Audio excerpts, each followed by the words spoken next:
Beautiful people, it's Blessing here again, and you are welcome to the channel. If you are new to this space, kindly subscribe to the channel, like the video, share, and leave your comments in the comment section. And to my returning subscribers, super thank you for always coming back to watch my videos.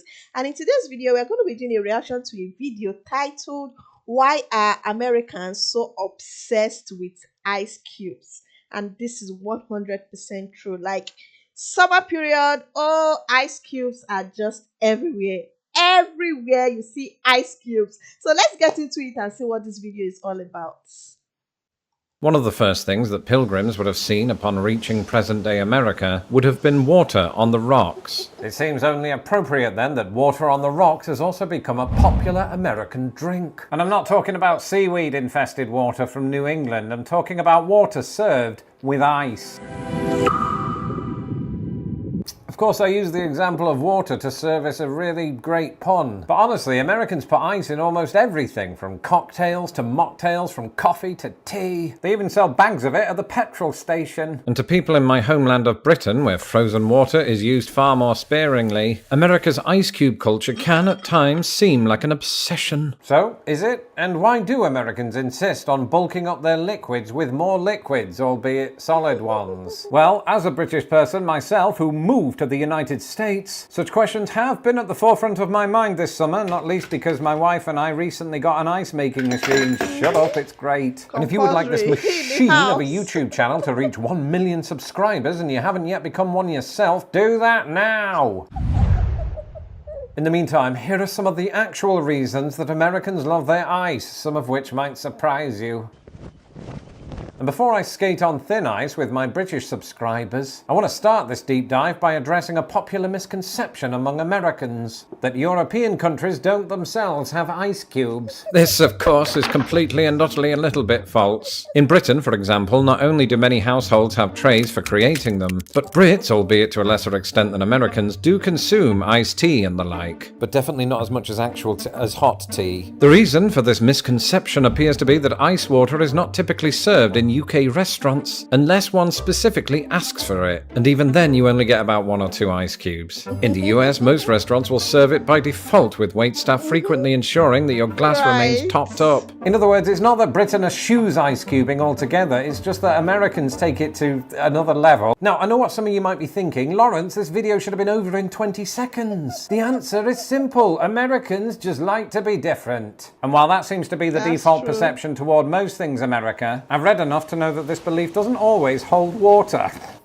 Pun intended. In other words, ice cube fanaticism, much like American vocabulary, is not so much a product of American hysteria, but American history. You see, America's ice fixation in this, the era of refrigeration, owes much to the century that preceded it. In 1800, when the US was still young enough to be covered under its parents' healthcare plan, one American in particular came up with a revolutionary idea: ice harvesting. This was where icemen would cut huge blocks of ice from lakes and rivers for the express purpose of using them for refrigeration. They were sort of like ice cubes, but for giants. In fact, the blocks weighed up to 300 pounds, which is roughly equal to 3 large dogs, or The Undertaker. Because this was during a time when icemen didn't have a direct line to Charles Xavier, they had to enlist horses to transport the ice, which would then be stored in special ice houses from where it could be exported.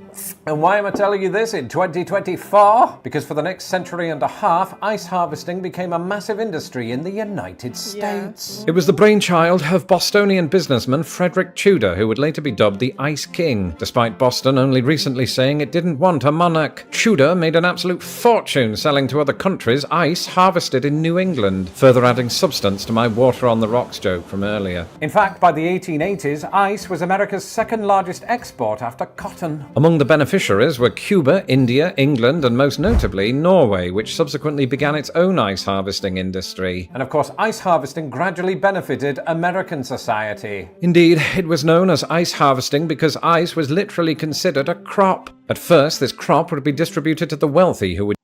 It's so interesting to know that it was called ice harvesting at that time. But right now, you have access to ice anywhere, anytime, even in the house. You find yourself in hotels, you find yourself in restaurants, you find yourself in the store. Ice is just everywhere right now.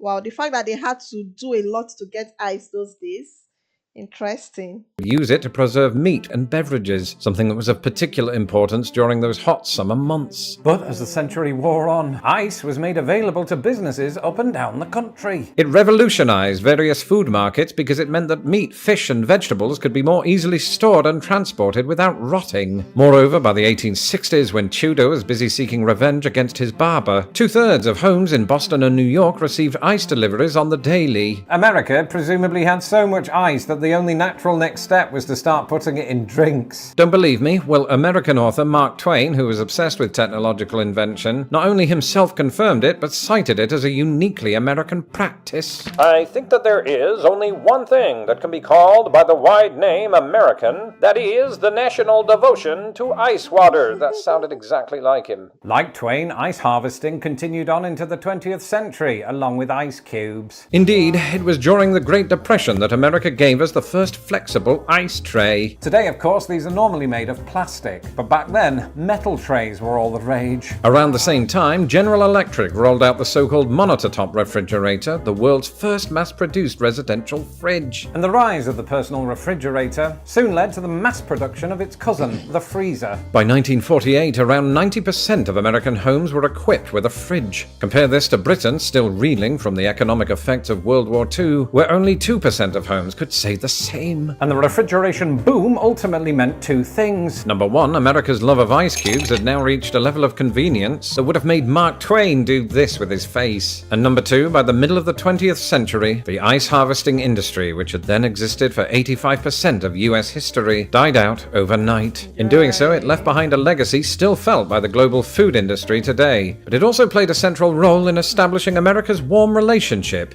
with ice. Okay, history schmistery, you might be thinking, but why are Americans still doing this in 2024? Can't they just cool it? Well, that's exactly what they are doing. You see, just as British winters don't deliver nearly as much ice as those of the northern United States, British summers are not nearly as hot. So, back when I heroically traversed the Rockies in 99-degree heat, anything less than ice water would have been an insult. And when I say I traversed the Rockies, I meant that I walked up a hill in Utah. The point is, the cult of Ice Cube has persisted in America partially because its devotees derive practical use from it. Of course, as heat waves become more common in the UK, might the same thing happen there? After all, the UK did eventually get on board with refrigerators, with that 2% figure rising to 97% in the years since. To me, this seems unlikely. Not only is that like comparing apples and oranges, but UK fridges and freezers are typically much smaller than those in America. In other words, not every British family has the real estate to prioritise ice cubes, especially when feast ice creams exist. In America, not only do larger units mean more space for ice trays, but some models even have an ice cube dispenser, as I found at my previous address. And some of my more observant subscribers might be thinking, wait a minute, what happened to the big fridge that came with your house?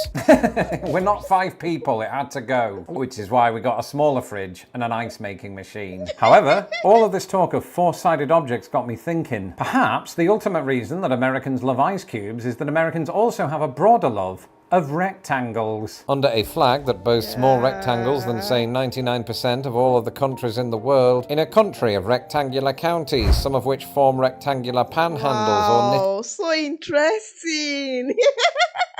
I think it's making sense right here. knitted quilts, or the utilization of land in America as illustrated by Forbes. In cities of rectangular neighborhoods in which rectangles live side by side in total harmony, there are rectangular lawns containing circular fire pits for safety reasons. But in the rectangular houses, there are rectangular kitchens with their rectangular freezers, with rectangular trays, with smaller rectangular trays that make rectangular ice. Wow, this was such an interesting one to watch. The fact that they had to trace that Americans like ice to the rectangular shapes on the map of America, the houses and everything. Wow, that was so interesting. I really enjoyed this one. Of course, Americans like to do things differently. When you come to America, you hear them use pounds for measurements. You hear them, they like everything about America is just big, big, big. It's just big, big, big. So, guys, I hope you enjoyed this one. If you're new to this space, subscribe to the channel, like the video, share, and leave your comments. And I'm going to see you in my next one. Bye bye.